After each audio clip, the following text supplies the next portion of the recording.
शहबाज शरीफ के बारे में बताया जाता है कि बड़ा ज़बरदस्त बंदा है, सर झुका के डांट खाता रहता है, कहता है सर मैं आपका खादिम, सर मैं आपका नौकर, मेरी आल औलाद आपकी खादिम और नौकर, हम सारी ज़िंदगी हम हमारी आल औलाद, मैं शहबाज शरीफ कहते हैं कि मेरा भाई मेरी भतीजी सारे उस रास्ते पे चलेंगे जिस रास्ते पे मैं चल रहा था। और मरीम नवाज से पहले कहा करती थी कि आसान रास्ता मुझे आता है, उस आसान रास्ते पे चल रही है। यहाँ पे मैं कच्चे के डाकुओं के वाले से जरूर कहना चाहूँगा कि सिराजुल हक साहब वहाँ पे गए, जो लोग 2 शहीद हुए, और सिराजुल हक साहब ने वहाँ जाके और वहाँ जाके बड़ी सख्त गुफ्तगू भी की, और जमात इस्लामी के अलावा कोई इस पर बात नहीं कर रहा। खैर PTI का भी आलामी आ गया, वो मैं आपके सामने रखता हूँ। और मैं जो सिंध में PTI और जमात इस्लामी है उनको इस पर भरपूर बात करनी चाहिए और मजबूर करना चाहिए सिंध हुकूमत को कि वो अपने लाडले कच्चे के डाकुओं को लगाम डालें।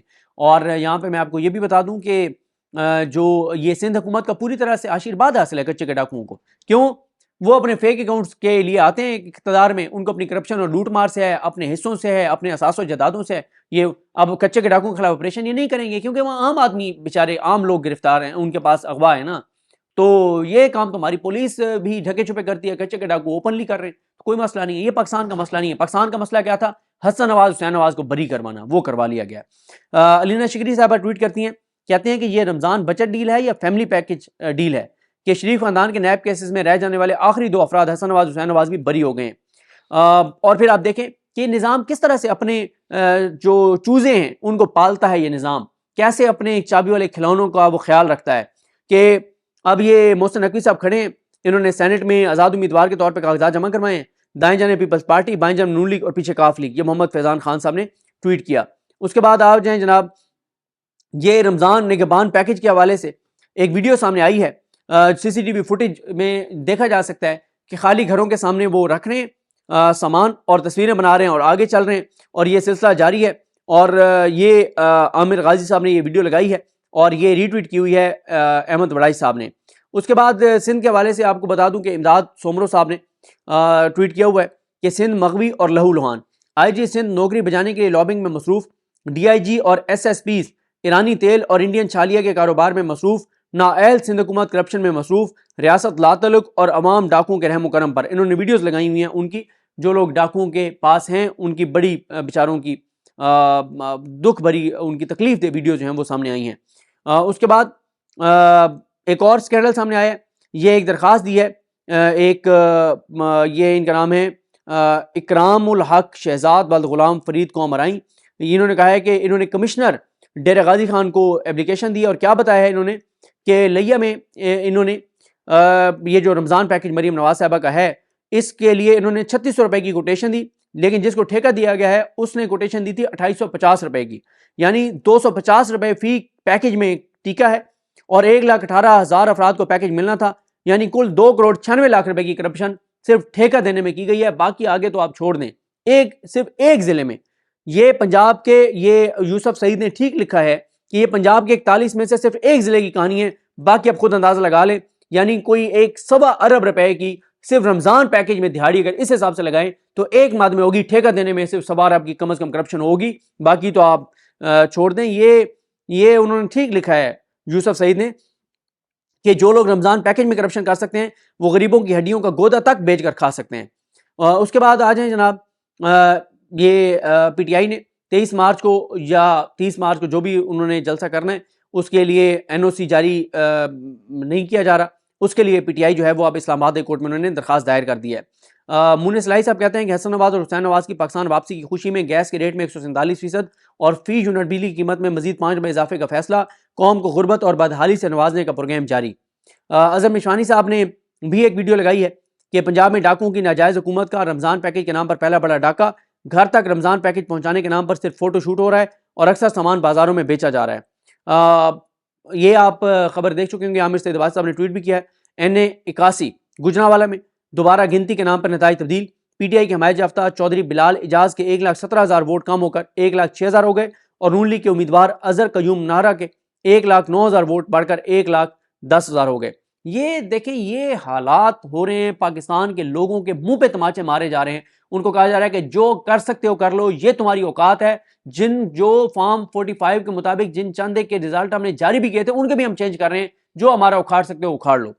उसके बाद हुसैन चौधरी साहब ने ट्वीट किया है कि पार्क लेन रेफरेंस आसिफ अली जरदारी के वकील फारूक नाइक ने अदालत को बताया कि आसिफ अली जरदारी सदर पाकिस्तान मुंतखब हो गए हैं, सदारती इस्तिस्ना हासिल है, केस की कार्रवाई आगे नहीं बढ़ाई जा सकती।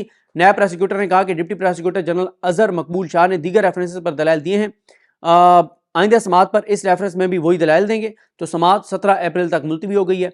ये जनाब हैं सदर, वो बन गए। अब उनकी जो करप्शन, लूट मार, डाके जो हैं, वो सारे उनके ऊपर कोई कार्रवाई नहीं होगी क्योंकि वो सदर पाकिस्तान बन चुके हैं।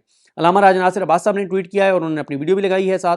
उसमें वो कहते हैं कि वज़ीर आज़म बनने के शौक में बरतानिया से पाकिस्तान आने वाले लश्करान हारे हुए लोगों का है। लश्कर उन हारे हुए लोगों का है जो मुल्क को तबाही की तरफ ले जा रहे हैं। GDP शदीद तनाज़ली का शिकार है, जबकि हिंदुस्तान और बांग्लादेश को देख लें कि किस तरह तरक्की कर रहे हैं। वही लोग इस बर्बादी के जिम्मेदार हैं जो गुज़िश्ता 40 सालों से इक़्तिदार पर काबिज हैं, जिनकी नस्लों में इक़्तिदार मुंतकिल कर दिया जाता है। पाकिस्तान अब ऐसे लोगों का मुतामिल नहीं हो सकता।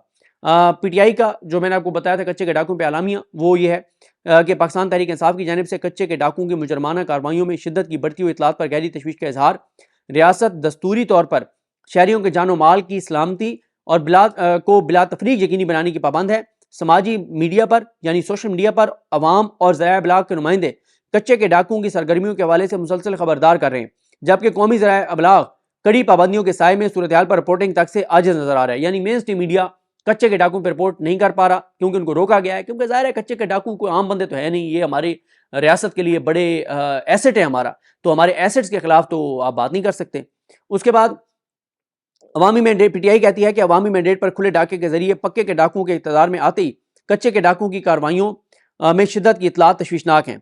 लाकानूनियत और कानून के इम्तियाजी नफाज के नतीजे में जमहूर बदतरीन इस्तेसाल और जुल्म फस्तायत के हिसार में है। फिर उसके बाद कहा गया है कि मुजरमों की इक़्तिदार तक रसाई के नतीजे में अवाम के जानो माल और बुनियादी हकूक संगीन खतरात की जद में है, जबकि पेशावर मुजरिम और फितनागर अपनी सरगर्मियों में आज़ाद हैं। मरकज, पंजाब और सिंध की हुकूमतों में बैठे पक्के के डाकू कच्चे के डाकुओं की सरपरस्ती तर्क करके अवाम के जानो माल की सलामती को यकीनी बनाएं, ये कहा गया है तहरीक इंसाफ की जानिब से। और इसके अलावा जो फवाद चौधरी साहब ने गुफ्तगू किया है वो बड़ी अहम किया है। फवाद चौधरी साहब ने आज जब वो अदालत पेशी के मौके पर आए, फवाद चौधरी साहब ने कहा कि तहरीक इंसाफ पर फौज के खिलाफ प्रोपेगेंडे का इल्ज़ाम गैर हकीकत पसंदाना और अवाम और फौज के दरमियान फासला पैदा करने के मुतरादिफ है। रावलपिंडी, जेहलम, चकवाल, मियाँ वाली फौज के अजला हैं। अगर फौज में तहरीक इंसाफ की मकबूलियत ना होती तो इन अजला में फॉर्म 47 की चोरी ना करना पड़ती। तमाम सियासी जमातें इलेक्शन कमीशन को खुद मुख्तार बनाने और जजों को कानून के दायरे में लाने के लिए आईनी तरमीम करें। चीफ इलेक्शन कमिश्नर का ओहदा एक ऐसे शख्स के पास रहने की बजाय ऐसे इलेक्शन कमीशन के मेंबरान के दरमियान तब्दील होते रहना चाहिए, उससे इदारा मजबूत होगा और फर्द वाहिद कमज़ोर होगा। इलेक्शन कमीशन के मेंबरान का तकर्रुर पार्लियामेंट के पास हो जो 2/3 अक्सरियत से मेंबरान की तैनाती करे। सुप्रीम कोर्ट में जजेस की तैनाती का तरीकाकार तब्दील किया जाए।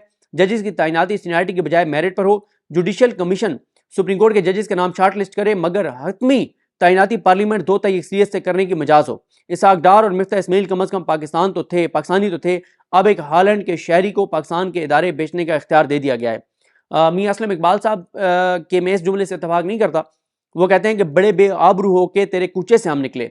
मैं पहले ट्वीट पढ़ देता हूँ, फिर मैं बताता हूँ कि इस जुमले से मैं क्यों इत्तफाक नहीं करता।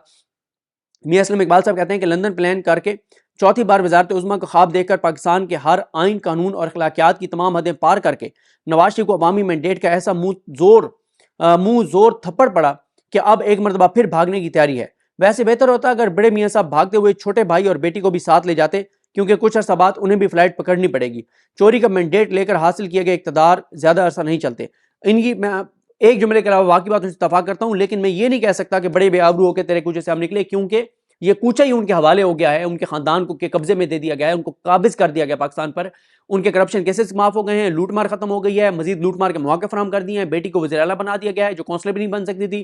भाई हारा हुआ है, उसको वज़ीर आज़म लगा दिया है। पार्टी को मुसल्लत कर दिया है। बेटे बरी हो गए हैं, अदालतें मिली हुई हैं, पूरा निज़ाम आगे लेटा हुआ है। और मियां नवाज शरीफ को क्या चाहिए? सिर्फ वज़ारत उज़्मा ही तो नहीं मिली, कोई मसला नहीं। वज़ारत उज़्मा ना लेकर भी पूरा इख्तियार उनके पास है। स्याह करें, सफ़ेद करें, पाकिस्तान की अदालतें उनके मातहत हैं, पाकिस्तान के इदारे उनके मातहत हैं, पाकिस्तान का निज़ाम उनके आगे लेटा हुआ है। तो इसमें कोई मियाँ साहब के लिए कोई खसारे का सौदा नहीं है। हाँ, ये ज़रूर है वो पाकिस्तान से जा रहे हैं, और क्योंकि उनका इलाज, उनका मफाद, उनका कारोबार, उनके असासे, जायदादें, औलादें, सब कुछ उनका बाहर है। अब वो पाकिस्तान कुछ अर्से के लिए, उनकी औलादें आई हुई हैं, जब तक यहाँ पे दिहाड़ियाँ लगी हुई हैं वो रहेंगे। जब दिहाड़ियाँ ख़त्म होंगी तो वो पैसा जो उन्होंने दिहाड़ियाँ लगा के बाहर शिफ्ट किया होगा उसी पैसे पे जाके और अय्याशी करेंगे। मुझे अपनी दुआ में याद रखें। अल्लाह करीम हम सबको हामी नासर। अल्लाह हाफ़िज़। नवाज शरीफ को अवामी मैंडेट का ऐसा मुंह जोर थप्पड़ पड़ा कि अब एक मरतबा फिर भागने की तैयारी है। वैसे बेहतर होता अगर बड़े मियाँ साहब भागते हुए छोटे भाई और बेटी को भी साथ ले जाते, क्योंकि कुछ अर्सा बाद उन्हें भी फ्लाइट पकड़नी पड़ेगी। चोरी का मैंडेट लेकर हासिल किए गए इक़्तिदार ज़्यादा अरसा नहीं चलते। इनकी मैं एक जुमले के अलावा बाकी बातों से इत्तफाक करता हूँ, लेकिन मैं ये नहीं कह सकता कि बड़े बेआबरू होकर तेरे कूचे से हम निकले, क्योंकि ये कूचा ही उनके हवाले हो गया है, उनके खानदान को के कब्जे में दे दिया गया है, उनको काबिज कर दिया गया पाकिस्तान पर। उनके करप्शन केसेस माफ हो गए हैं, लूट मार खत्म हो गई है, मजीद लूट मार के मौके फराम कर दिए हैं। बेटी को वज़ीर आला बना दिया गया है जो काउंसलर भी नहीं बन सकती थी। भाई हारा हुआ है, उसको वज़ीर आज़म लगा दिया है, पार्टी को मुसल्लत कर दिया है, बेटे बरी हो गए हैं, अदालतें मिली हुई हैं, पूरा निज़ाम आगे लेटा हुआ है। और मियां नवाज शरीफ को क्या चाहिए? सिर्फ वज़ारत उज़्मा ही तो नहीं मिली, कोई मसला नहीं। वज़ारत उज़्मा ना लेकर भी पूरा इख्तियार उनके पास है। स्याह करें, सफ़ेद करें, पाकिस्तान की अदालतें उनके मातहत हैं, पाकिस्तान के इदारे उनके मातहत हैं, पाकिस्तान का निज़ाम उनके आगे लेटा हुआ है। तो इसमें कोई मियाँ साहब के लिए कोई खसारे का सौदा नहीं है। हाँ, ये ज़रूर है वो पाकिस्तान से जा रहे हैं, और क्योंकि उनका इलाज, उनका मफाद, उनका कारोबार, उनके असासे, जायदादें, औलादें, सब कुछ उनका बाहर है। अब वो पाकिस्तान कुछ अर्से के लिए उनकी औलादें आई हुई हैं, जब तक यहाँ पे दिहाड़ियाँ लगी हुई हैं वो रहेंगे। जब दिहाड़ियाँ ख़त्म होंगी तो वो पैसा जो उन्होंने दिहाड़ियाँ लगा के बाहर शिफ्ट किया होगा उसी पैसे पे जाके और अय्याशी करेंगे। मुझे अपनी दुआ में याद रखें। अल्लाह करीम हम सबको हामी नासर। अल्लाह हाफ़िज़।